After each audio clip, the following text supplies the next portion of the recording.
Hey guys, welcome back to another video. Thank you guys so much for tuning in. To my new subscribers, welcome to the channel, guys. My name is Michelle. And to my returning subscribers, hey guys, how are you? So, in today's video, we're going to talk about things to look out for when purchasing your home. Okay. And these things I'm telling you because these are some of the things that I experienced, some things that I didn't know to look out for. So what prompted me to doing this video was the video that I did explaining how I purchased my home with my Section 8 voucher. It was some things that I didn't mention, and I feel like I should mention them. So that's what made me do this video. And speaking of that last video, to the person that gave me that advice, thank you very much. I didn't think about that. I have no idea what like the statute of limitations is on that. So I did what you said, and I really appreciate you looking out. So thank you. I forgot your name when I saw the message, and it kind of dawned on me like, oh yeah, So thank you very much. I really appreciate that. So some of the things I want to talk about is what to look out for when you are purchasing your home. Now, like I said, some of the things that I'm gonna mention, I kind of wrote some of the things down that I can think of off the top of my head. So if you see me looking down, that's what I'm kind of looking at my notes. So the first thing is when you're looking for your home, you know how you go to view the home and look at it, see if you like it and all this other kind of stuff. Make sure that you look at the walls really good, because you may have like water damage.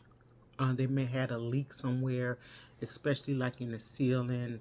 um, if you see like a brownish ring around in the ceiling or on the wall, things like that, most likely they had some kind of leak and there was water damage.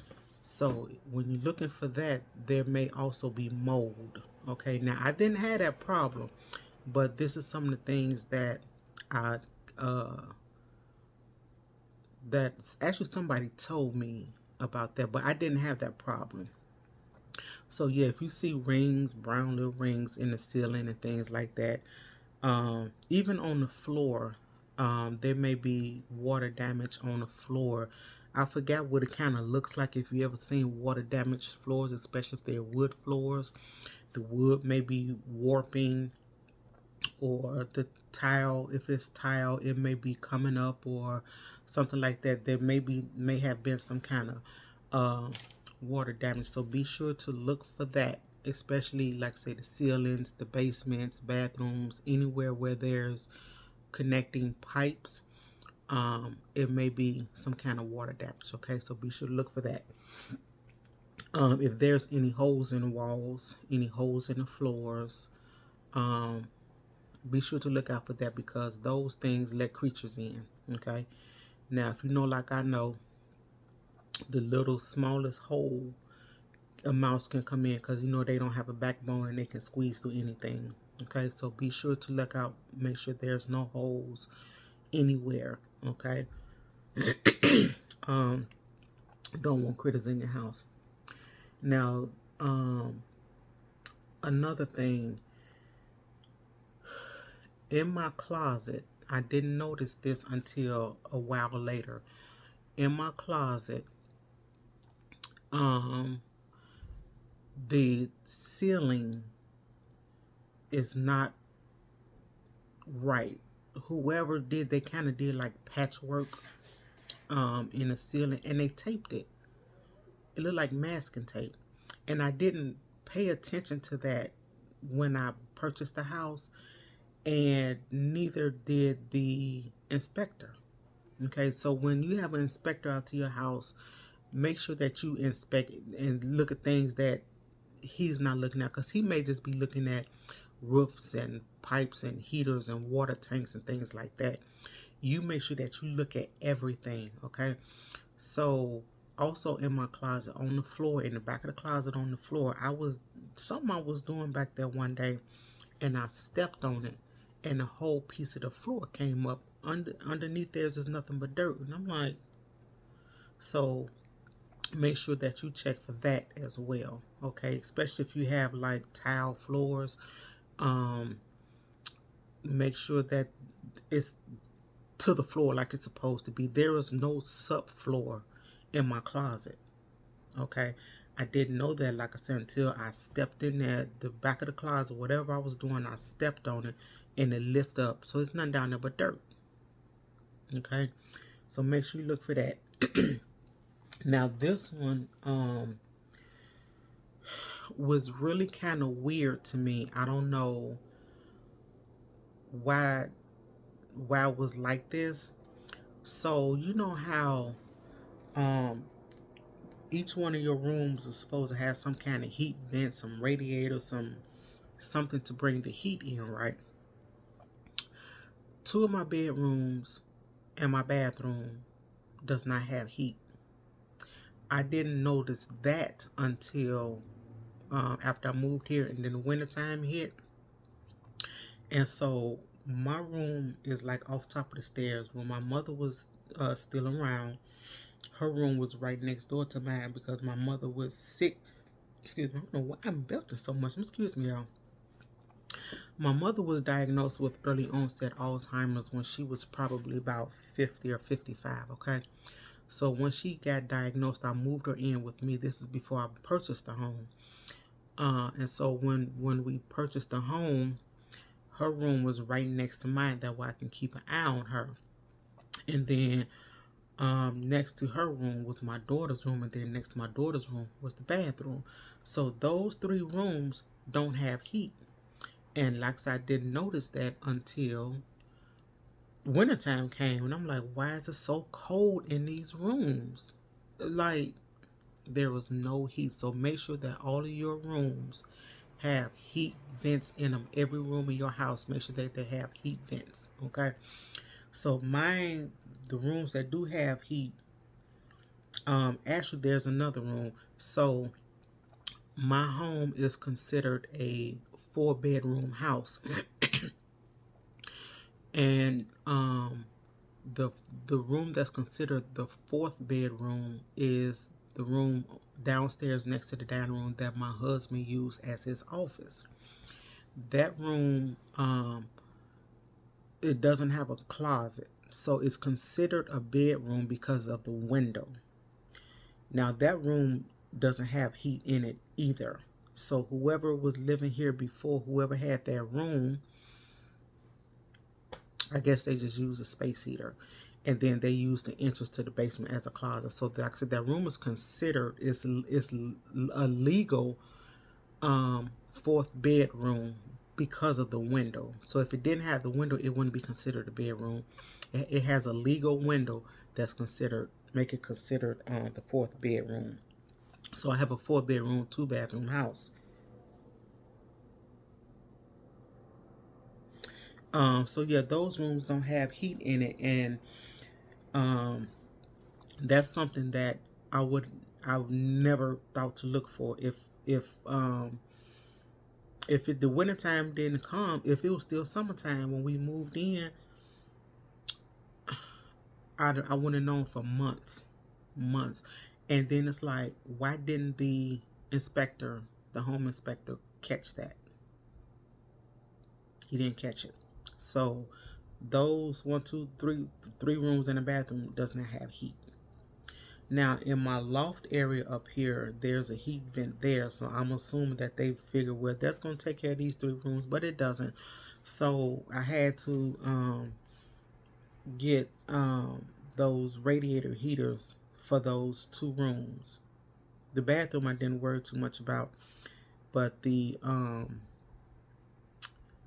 my husband's office didn't worry about because he took the door for that, so the heat circulates in there anyway. But the 2 bedrooms, like, so be sure to look out for that, okay?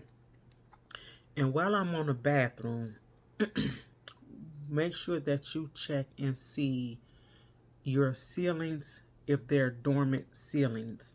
So a dormant ceiling is the ceilings that come like this, and then when you walk in, you hitting your head. Okay, they it's the roof, and it comes down like this. Okay, so in my closet, um, the the bedroom that used to be my mother's, my loft area, and this bathroom, and actually the back bedroom. But the back bedroom was not bad. But the other rooms, the ceilings is just like this. You can't really go in there. So be sure to look at those ceilings and see if they're dormant. Okay. Now, what I was told, in order to get rid of the dormant ceilings, I had somebody come out and look at it, and they said it was going to be about $50,000. So I still had dormant ceilings, a dormant roof rather. Now my upstairs bathroom, because there's a dormant roof. Let's say it's the roof on this side of the house. Well, it'd be on this side of the house. Um, there's a tub in this bathroom up here, but because of the ceiling, you really can't take a bath. If you take a bath, and then you have to bend over like that. Okay. Now, don't get me wrong. I do use that tub and I use it all the time. I just bend down because sometimes when my husband have company and I'm ready to relax, I would just come up here and just take my bath. So I prefer to take a bath than take a shower. Now my downstairs bathroom has a tub and a shower combo. This one just has just the tub. There's no shower up here. So in order, to take a bath, like I said, I had to bend down to get in and out because of the roof, because it's a dormant roof. Okay, so be sure to look out for that. And while we're on bathrooms per se, make sure you check your water pressure in each room, all of your sinks, all of your tubs, and all of your toilets. Okay, make sure that you check your water pressure, because you may have good water pressure in one part of the house and then not the other part of the house. So when I did my weatherization, they gave me this little thing to put on the faucet. So on your faucet where the water comes out, there's a little thing that screws in, and it has a filter in it to catch all the particles that's coming out of the water, right? So they gave me one for each faucet, and it's like a kind of like an energy efficient thing for you, so where you don't have a lot of water coming out at one time. It's supposed to make you save water. Look, I'm paying for water, I'm going to use my water. Just like the heat, I'm paying for heat, I'm going to use my heat. Okay, so but anyway, so they put those on there. I took them off because the water was like barely coming out. It was like almost little more than a trickle, and I'm like, this is ridiculous. So that's to say, I'm paying for the water, I'm going to use my water, right? So I took it off and put the regular thing back on there. So be sure to check your water pressure, your sinks, your tubs, your showers, your toilets, okay?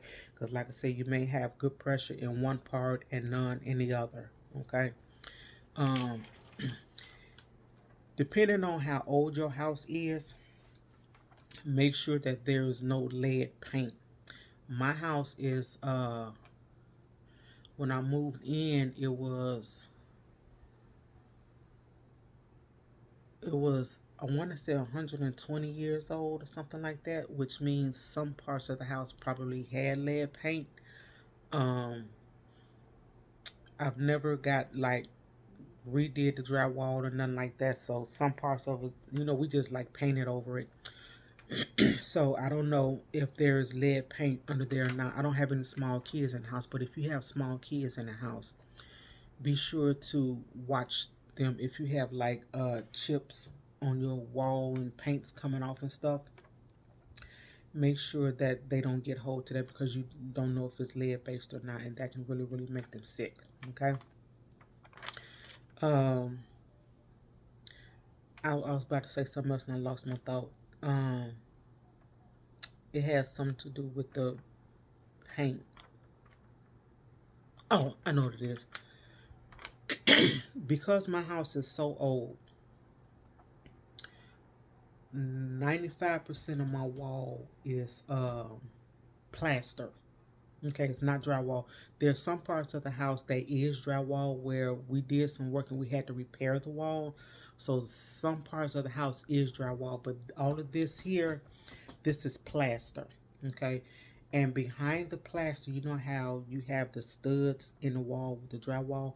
I don't have studs, I have slats. Now, the parts where the drywall is, it may be a stud in there or something like that, but everything behind the wall, behind my walls now, is little thin slats, and this is um plaster. This is not drywall. Like I say, some parts is drywall, so you need to know that as well, in case you're trying to hammer something in and you're like, why is this not going through? It's because it's plaster. Okay, excuse me. Your electrical, make sure that your electrical is up to par. Again, my house is old, and my husband was putting up a ceiling fan downstairs long time ago, and the wiring is so old that they wrap the wire with paper. Okay, which we all know can be a fire hazard if your electrical is not up to par. Okay, so I do want to work on getting all of my electrical done. My nephew is a electrician, and he told me that he'll do my do rewire my whole house for me.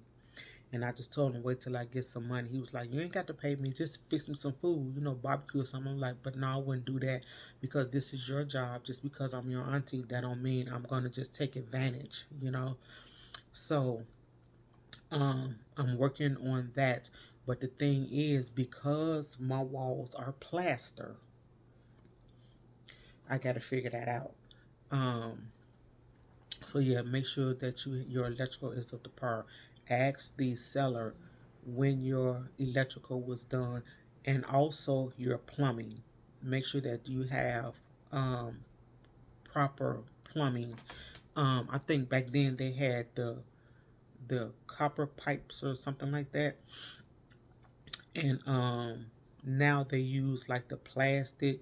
Uh, what is that white plastic pipe? If you've been to the hardware, you know what I'm talking about. Now,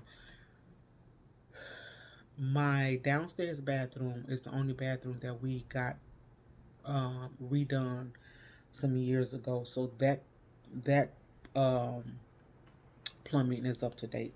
Now, the rest of the house, I don't think it is. I'm 90% sure that it's not. It's the regular pipes that used to be in here. So make sure that you check with your seller and find out when your electrical was done, when your plumbing was done, or has it ever been updated. Okay, same with the roof. Okay, if you have uh, a house with siding, not brick but siding, make sure that you do not have holes in your siding, because creatures get in, squirrels, birds, and things like that. So I think I remember telling you guys in another video that my bathroom, the bathroom up here under the window, there is a hole. Um, Now my house is wood. Okay, that my house my house is considered a historical landmark, and that's because the front of my house, I have the siding on the front of my house. It's actually wood, but it's what they call fish scales. So if you know what a fish scale look like, that's how my house looks. And they say that it's a historical,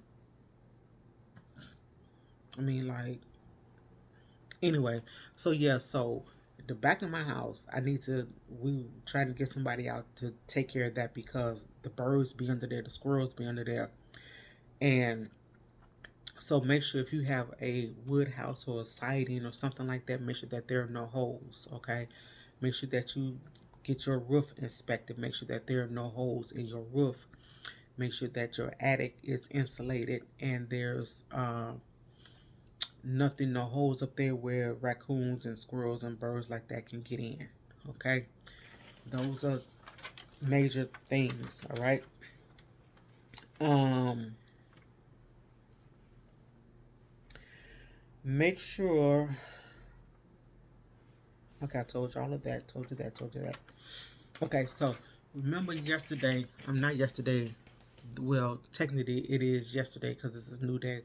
The video I did about buying a house on my Section 8, right? So I was explaining to you how um, to get your homeowner's insurance and your taxes escrowed into your mortgage, right? When you do that, go to the bank, excuse me, maybe on a monthly basis, every other month, or however you can afford it. Go to the bank, wherever your lender is. Say if you have Chase or BMO or Fifth Third or whatever lender you have, where you pay your who you pay your mortgage to. Go to the bank when you have some extra funds and tell them to put this amount of money into your escrow account. They are able to do that. Okay, so when the time comes for your taxes and insurance to be paid, and your escrow analysis comes out, you have enough money in there to cover, and you don't have to pay nothing back to the bank. Your mortgage will stay the same. So if there's not enough money in your escrow account to cover your mortgage, the principal, the interest, the insurance, and the taxes, the bank is going to pay whatever the amount is that needs to be paid. And then your mortgage is going to go up. Even if you have a fixed rate mortgage, your mortgage is going to go up because you got to pay that money back to the bank. So my advice to you is, if you have some extra money, put it into your escrow account. Okay, just go to your lender, to whoever you bank with for your lender, and tell them that you want to put X amount of dollars in your escrow account. Also, when you paying your mortgage, if your mortgage is $1,000, okay, if you go to the bank, same thing. If you paying, uh, go to whatever place you get your mortgage loan with. Give them a couple of extra dollars and tell them to put that on the principal of your mortgage. Okay, that's gonna bring your mortgage down quicker. All right, so make sure that, so if you have an extra $300, okay, and you want to, like I said, put it on your mortgage, you go to the bank, tell them to put it on the principal, on your, not the interest, but put it on the principal of your mortgage. So the principal is what you actually paying for the mortgage. The interest is just that, it's just the interest, okay? Like finance charges. And then, like I say, you can do the same thing with your escrow account. Tell them to have money you want to put in there for your escrow account. Okay, remember that. Like I said, when I got the house, nobody told me that. Um, Another thing. So remember how I was saying sometimes how your insurance and stuff goes up. So if you file a claim on your homeowner's insurance, just like with your car insurance, um, your whatever other kind of insurance you have, if you file a claim, your homeowner's insurance will go up. Okay, so be careful. And then it's some of the things that they're not gonna pay for. You make sure that you look at your insurance documents. Make sure that you read them carefully. I know last year when I got my new paperwork,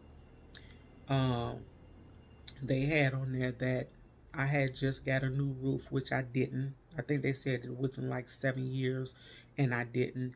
And they said that I only had like 2 bedrooms. I mean 3 bedrooms and 1 bathroom, which I don't. I have 4 bedrooms, 2 bathrooms, and a basement.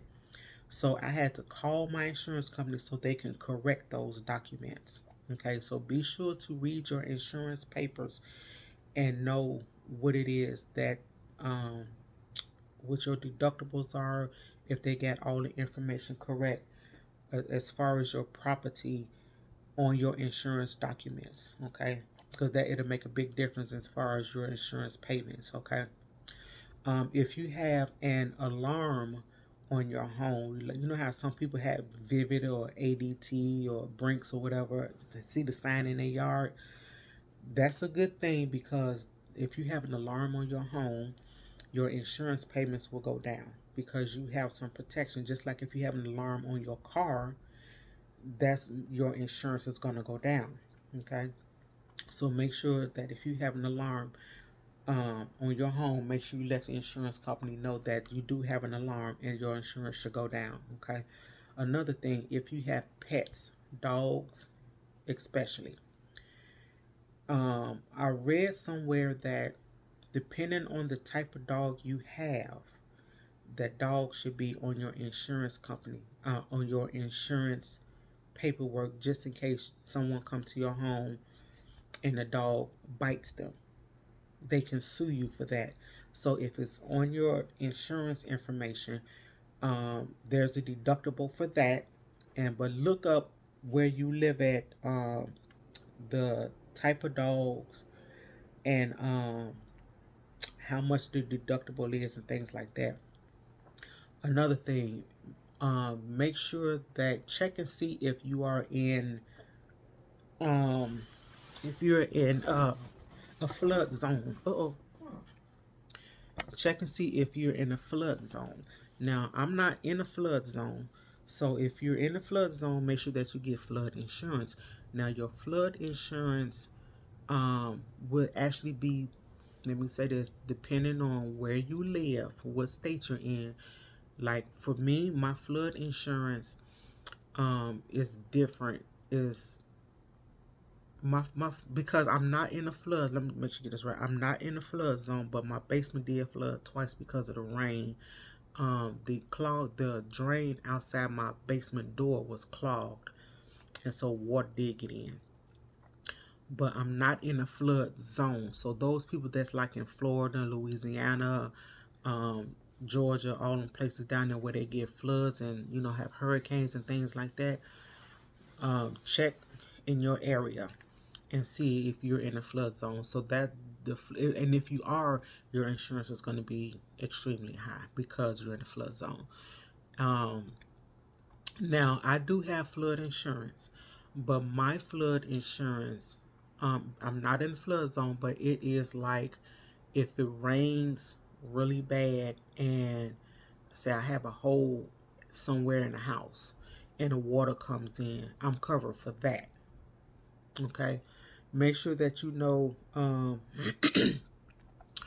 how much your deductible is if you need to file a claim on your insurance. Okay, make sure you need to know how much your deductible is and how much exactly what is covered. So like me, when I just renewed my insurance, um I think my house is covered for like almost $300,000, and then the things in my house, my belongings in the house is like $250,000. So make sure that um you read your insurance documents carefully. If you don't understand, do not hesitate to call your insurance company and have them explain it to you. And if you need to take notes and clip it to your insurance documents so you remember what it's for, then do that. Okay, keep your paperwork in a safe. Okay, always keep your paperwork in a safe. All your important documents, your homeowner's insurance, your deed, and all that stuff, keep it in a safe because if there's a fire, at least you'll have it. Also, when you purchasing a home, make sure you know where your property line is. Okay?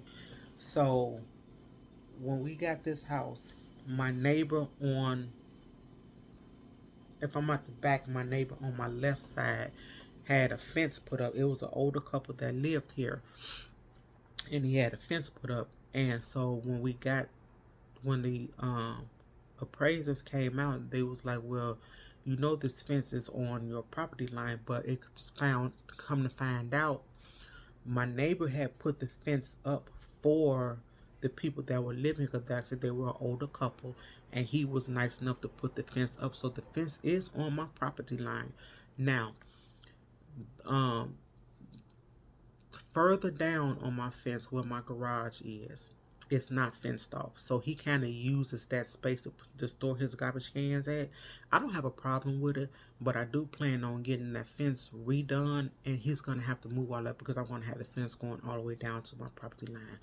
And even on this side, my husband and I put the fence on this side, and we have to make sure that it's on the property line. So make sure that you know where your property line is. So when you're doing your closing, um, with your lender and everything, they're going to give you a survey of your property. Okay, so make sure that you know where your property line is. Um, Also, it has on there like the size of your, if you have a garage, the size of your garage, the size of the yard, all of that. It has all of that on there. So make sure that you look at that carefully as well. Okay. Um, so when you purchase your home, just like a car, your first mortgage payment is not due for 45 days. I want to say it's 45 days, just like a car. So if you bought your house um, this month, your mortgage payment is not due until December. Okay, whatever the 45 days is. Okay. Um, Another thing too, and now this happened to me.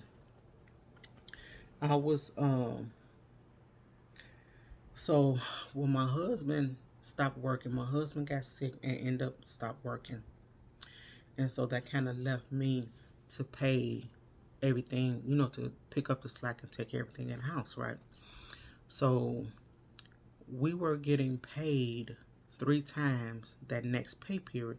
So I took the money that I was going to pay the mortgage with, and pay all of the bills, all of the water bill, the light bill, all of that stuff, right? Took all that to pay that, buy food, buy household stuff. And I said, okay, I ain't gonna worry about the mortgage payment because I get paid again in 2 weeks, and I just paid the mortgage at the beginning of the month, and then the end of the month I was gonna plan on paying it twice. So I get a letter in the mail. It wasn't even a letter; it was a packet from my lender, and it was a bunch of stuff to fill out and um, send in all kind of documents and check stubs and tax statements and utility bills. And I'm like, what is this? So I ended up calling my lender the next day, and what they told me, it was a mortgage modification. So because I didn't pay that mortgage at the end of the month, and I was going to pay it the following pay period, and then the end of that next, because I was getting paid 3 times. They sent me paperwork for a mortgage modification. Um, so it was good in a way, and it was kind of not good. So what happened? I filled I they explained everything to me, and I filled out all the paperwork, gave them all the documents that they requested, sent all that back in. Then they sent me another packet, and I had to do the same thing, and I had to add something else in it. I mean, this went on for like 6 months. So within those 6 months, they had explained to me that I didn't have to pay the mortgage while I was doing the modification, right? Um, which is where I made the mistake at. Instead of just doing what I was going to do, and just when I got paid that next time to pay the mortgage, then pay the mortgage again at the end of the month. So by me not paying it for those 6 months, that put me behind 6 months. Okay. Now their thing was, while you're in modification, your mortgage is going to go on the back end of your loan, right? But instead of me doing what I said I was going to do, and I wouldn't have been behind, then, you know, but then it was good in a way because it did lower my mortgage significantly. Um, uh, my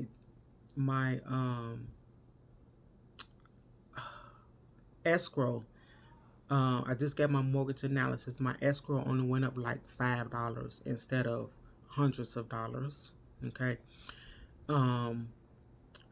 My old mortgage account, they closed that. I got a whole new account number and everything. So it was good in a way, and then it wasn't. So I kind of wish, like I said, I did just do what I say I was going to do instead of just not paying it. But the money that I didn't pay with, I just cleared off some credit cards or whatever else I needed to clear out. Because like I said, my husband got sick and ended up on disability. And it took a while for his money to even start coming back in. So like I said, it was good in a way, and then it wasn't good in a way. So like I said, right now my mortgage is not a lot. So I kind of, it's not a lot. But like I said, I wish I did what I said I was going to do, even though I was doing the modification. So, but anyway, I think that's all that. I think that's all that I wanted to mention. So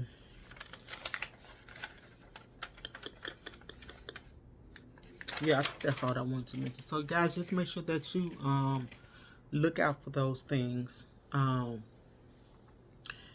especially the heat vent, because I couldn't understand how the inspector missed that, which was his job, was to see that. So yeah, that was crazy. But yeah, make sure that you got heat vents in all of your rooms. So in the rooms I do have heat in, I have a heat vent and a cold vent. So I guess it's supposed to like circulate.